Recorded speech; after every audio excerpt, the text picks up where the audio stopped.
para algumas outras pessoas. Então, vale muito a pena você que quer, na realidade, matar a saudade de casa, você já sabe. E outra, ganhar prêmios, porque se você mora aqui nos Estados Unidos, você pode participar do Sling Show sempre, tá? Então, é isso, gente. Já tá indo, né, o nosso horário, inclusive. Eu tenho que agradecer a audiência de vocês. Muito obrigado por você que participou com a gente aqui. Eu vou deixar, inclusive, aqui, ó, pra quem quiser ver, não tem só Sling, tá? Na Apple TV você pode ter tudo que você quiser, inclusive. Você pode ter Globoplay, a Sling, a USBR TV. Deixa eu voltar aqui para porque aí você pode participar de verdade. Você vai ter com você o Brasil que é de verdade, tá? Gente, mais uma vez, muito obrigado. Fique com Deus, fique bem. Amanhã a gente tá de volta a partir das 8h30 da noite com o SBR News, tá? E o Sling Show é na próxima quarta, tem de novo? Não, é na outra, né? Podia ser semanal esse programa. Não sei o que o pessoal do chat já tá pedindo aí já. Mas não, semana que vem não tem, mas tem na outra semana. Você fica agora com a eliminação do Vini, que aconteceu ontem lá no Big Brother Brasil. Quem tem Sling viu, mas tem a análise do Léo Martinez nos 5 minutos de fama. Valeu, pessoal. Tchau.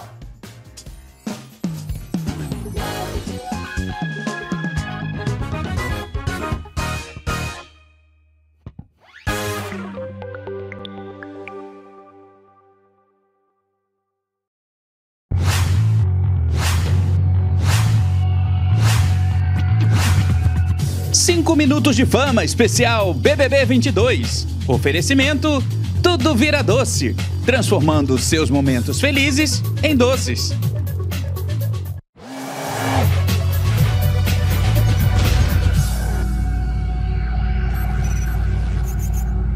Olá, sejam todos muito bem-vindos a mais uma edição do 5 Minutos de Fama, especial BBB 22. Olha, gente, desta vez o tropeço foi de verdade e o Vini caiu feio. Ele foi o 8º eliminado, o 8º participante a deixar a casa do Big Brother Brasil e ele saiu de lá, gente, com 55,87% dos votos. Num paredão triplo que teve ainda o Gustavo, que levou 39,51% dos votos, e o Pedro Scooby, que ficou com 4,62% dos votos. O Vini chegou até esse paredão indicado pelo Gustavo, foi num contragolpe. E aí o Gustavo depois chegou a se arrepender. Ele disse no confessionário que se arrependeu de ter colocado o Vini no paredão, que na verdade o alvo dele seria o Eli, mas ele acabou achando na cabeça dele que o Eli estava imune nessa semana e colocou o Vini no paredão. Eu acho que foi uma escolha no escuro, né? Foi quase que um tiro no escuro que o Gustavo deu, mas foi um erro que eu acho que acabou dando muito certo e que vai fazer muito bem daqui pra frente dentro do jogo. Pra gente falar um pouquinho sobre a saída do Vini da casa, né?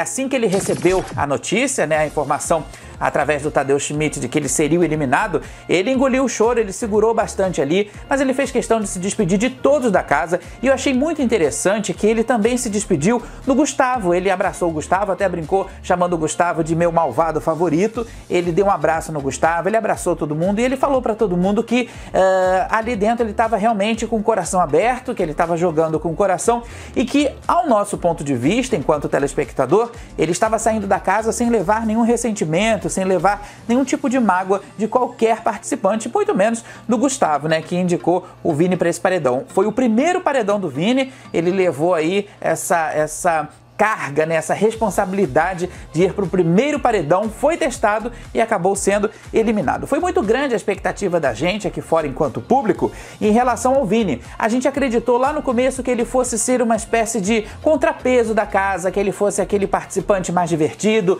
Eu cheguei até a falar nas minhas redes sociais a respeito do humor ácido dele. Eu acho que ele poderia ter utilizado muito esse humor ácido a favor dele, mas isso acabou não acontecendo, né? O que aconteceu foi o seguinte: nos primeiros dias, o Vini se mostrou ali um participante ativo, com uma língua bem afiada, mas depois isso acabou minguando, foi minguando devagar, minguando, e aí o Vini acabou ficando cada vez mais introspectivo, cada vez mais se escorando no Eliezer, e isso foi o grande erro, na minha opinião, do jogo, né, da jogada do Vini. Esse foi um grande erro, ele ter ficado ali vivendo as sombras do Eli, e acabou que até num certo momento do jogo, né, a gente estava até acreditando que o Eli e o Vini fossem a mesma pessoa, porque eles estavam tão entrosados, tão misturados nessa história toda, e isso também se tornou nocivo para o Eli dentro do jogo, em questão de votação, em questão de escolhas, né, e até mesmo em questão de formação de alianças, porque o Vini estava sempre ali, as pessoas não sabiam se podiam ou não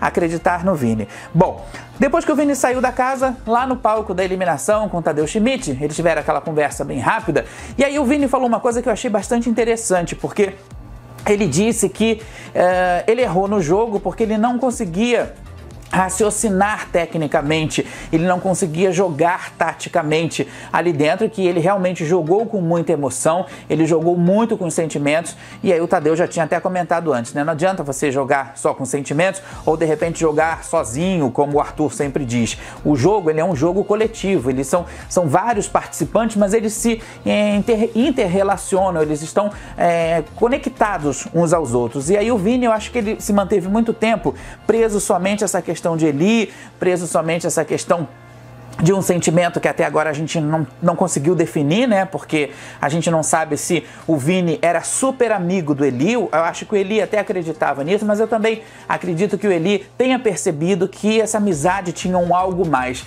E talvez, na minha opinião, no meu ponto de vista, esse fato do Vini não ter colocado isso às claras para o público, né? Porque o jogador tá lá dentro da casa, mas ele joga com o público também, não joga somente com os participantes. E eu acho que o público sentiu falta disso, desse feedback, desse retorno em relação ao que de fato o Vini sentia pelo Eli. Então ficou uma coisa meio que camuflada, a gente não sabia se era uma carência afetiva, a gente estava sem entender qual era o posicionamento dele em relação ao Eli. Eu acho que isso prejudicou muito o Vini e ele acabou se tornando um jogador desnecessário para o jogo, porque além dele viver essa situação nebulosa com o Eli, né, a gente percebia várias vezes, em várias festas, o Eli chegou até uma vez comentar com ele: poxa, Vini, toda vez que eu dou uns beijos você fica assim estranho, o que acontece? A gente é amigo e tal. Mas eu acho que faltou ali um esclarecimento para o público, porque o público faz parte do jogo, e a gente aqui de fora, a gente já tinha criado uma expectativa em relação ao Vini, dele ser aquele cara ácido, aquele cara rápido no gatilho, na língua, que daria respostas para todo mundo. Isso não aconteceu, ele ficou tímido, mas aí veio essa segunda parte desse relacionamento muito intenso com Eli, né? E que acabou não ficando claro. Então o público, o Brasil, gosta de emoção, né? A gente gosta de viver emoções, de ver emoções, e a gente sentiu muita falta disso ali dentro. A gente sentiu muita falta do Vini. Eu acho que se ele tivesse seguido a conduta dele, de jogar, sim, de fazer alianças, sim, mas de utilizar o que ele trouxe, né, do Nordeste, o que ele trouxe do Crato, essa inteligência dele, esse raciocínio rápido, se ele tivesse utilizado tudo isso no jogo, eu acho que talvez sim, o Vini teria conseguido chegar até a final. Mas infelizmente ele se perdeu, como ele mesmo dizia, né? Acho que ele se embananou todo no jogo e acabou não correspondendo às expectativas do público, e na verdade a gente sabe que é o público quem decide quem fica ou não na casa. Gente, a partir de agora são 12 participantes na disputa. Daqui a pouquinho tá chegando aí o top 10, né? São 12 participantes disputando o prêmio de R$1,5 milhão.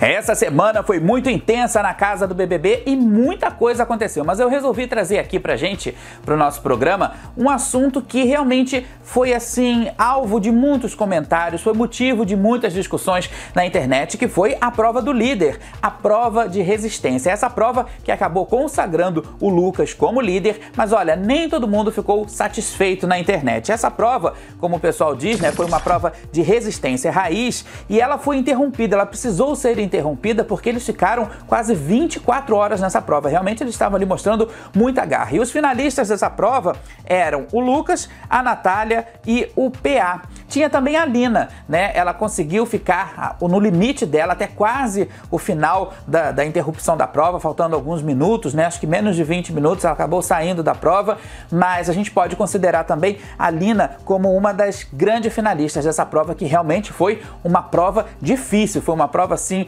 de resistência mesmo, de resistência raiz. Bom, essa prova foi decidida através de um sorteio dentro da casa. Foi aí que a internet começou a questionar como a direção do programa poderia resolver uma prova de resistência através da sorte, através de um sorteio.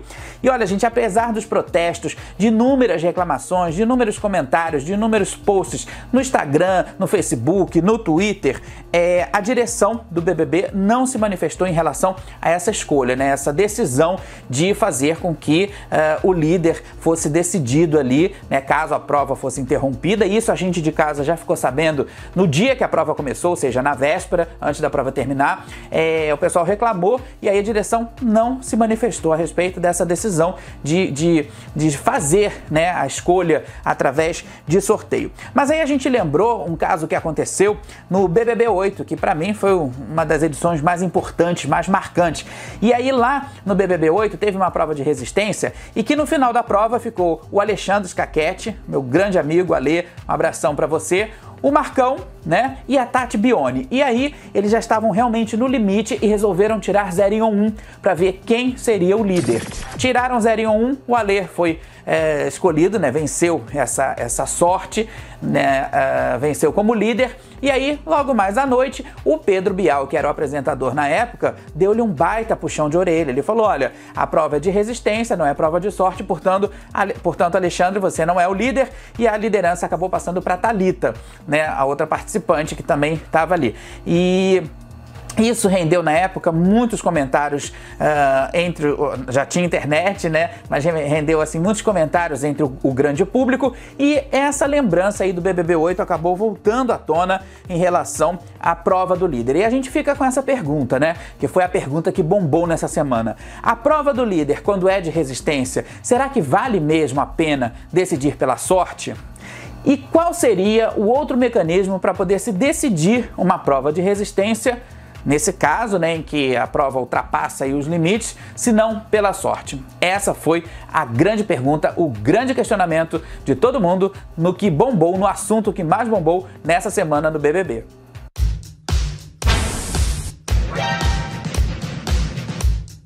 Em uma coisa a gente precisa combinar, essa última festa do BBB foi uma das festas mais bonitas dessa edição, se não a festa mais bonita, super bem produzida, com os cenários, né, em tons de dourado, em tons de branco, deu aquele clima já de vitória, aquele clima de ouro, foi muito bacana, uma produção realmente impecável. Mas o pessoal aqui fora, no mundo real, comentou bastante a respeito do comportamento dos participantes lá na casa durante o show, né? E a gente precisa também combinar que nessa edição os shows estão bem caidinhos. Eu acho assim, o programa já passou da metade, então a produção já sabe mais ou menos o estilo musical que agrada aos participantes, e eles colocaram a Luísa Sonza, teve o show da Luísa Sonza com a participação especial da Lineker.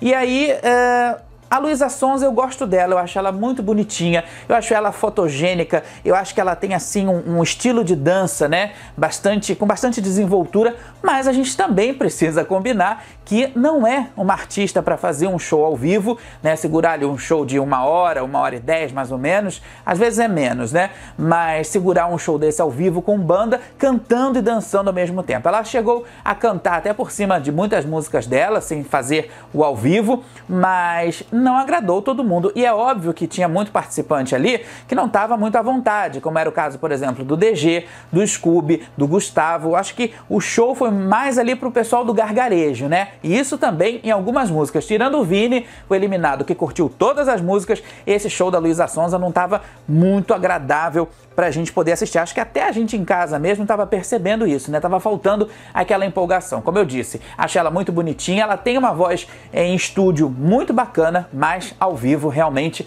não funciona. E teve um outro assunto também que bombou na festa, aliás, um fato de festa bem interessante, que foi o momento em que a Slo teve um surto. Ela teve um surto na sala, ela saiu da festa, foi pra sala e ela surtou com um pensamento de que talvez o público aqui fora estivesse tivesse decepcionado com ela por conta de comparações dela com a Juliette. Essa história de comparações é uma história assim completamente absurda. Aliás, quem fez comparação da Eslovênia com a Juliette foi o Thiago Abravanel, que já não está nem mais no programa, mas essa história de comparação, gente, já não cola mais, né? A gente já passou da metade do programa, então não dá para ficar falando ainda sobre questões de comparações. E aí a Slo caiu no choro e aí juntou uma vibe super negativa da Slo com o Vini, né? E depois também chegou a Laís para poder... O Eli também tava, mas aí depois chegou a Laís. Aí a Laís começou a questionar também por que ela não estava no primeiro momento da conversa, porque tinham excluído ela, que ela talvez fosse uma pessoa fraca, que eles pudessem estar pensando.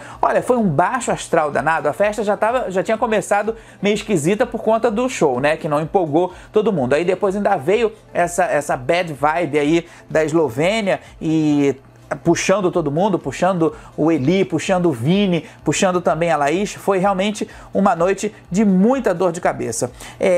O que a gente precisa entender é isso. Lá dentro, cada participante tem a sua individualidade. Então, eu acho que também a gente já precisa parar de uma vez por todas, e esse BBB 22 veio para mostrar isso, que cada edição tem a sua história, tem os seus participantes, tem o seu próprio contexto e, claro, tem o seu próprio enredo.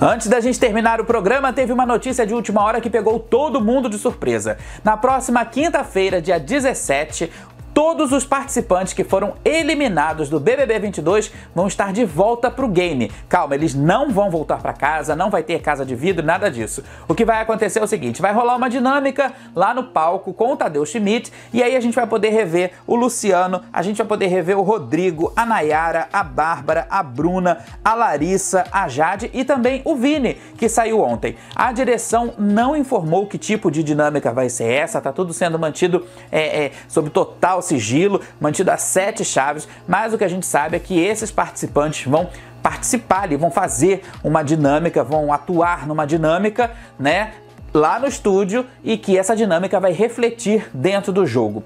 O Boninho gravou um vídeo bem rápido, bem curtinho, e postou nas redes sociais falando sobre esse grande mistério, falando sobre essa volta dos ex-BBBs. Olha só. A gente fica aqui pensando o que fazer, aí sai uma nota dizendo que os ex vão voltar para fazer alguma coisa. O Dourado. O que será, hein? O que será? Mariana? O que será que vai acontecer? Uma coisa eu posso falar para vocês, nem eles sabem. Muito bom, e a gente vai ficar aqui ansioso para saber o que vai acontecer, né? Será que vai ter repescagem? Eu acho que não. Eu vi muitas pessoas falando no Twitter a respeito de repescagem, e eu acredito que a uma altura dessa do campeonato não haja repescagem. Se fosse, já era para ter sido antes, né? Antes até da eliminação da Jade. Eu acho que não é repescagem, vai ser algum tipo, né, de decisão que eles vão ter ali dentro do palco, que vai acontecer ali dentro do palco e que vai refletir na casa. Mas será que a casa vai saber desse reencontro? Gente, são muitas perguntas e a gente não vai conseguir responder aqui. O lance é ficar ligado na tela da Globo pra gente assistir na próxima quinta-feira, dia 17, pra gente entender o que vai acontecer, né? Bom, e também lembrando que nós temos um encontro marcado aqui no nosso canal toda quarta-feira com os 5 minutos de fama especial BBB 22 para a gente poder falar sobre o eliminado da semana e também sobre as últimas polêmicas da casa mais comentada e mais vigiada do Brasil. Então, na semana que vem, espero você aqui no 5 minutos de fama especial BBB 22. A gente se vê, até lá!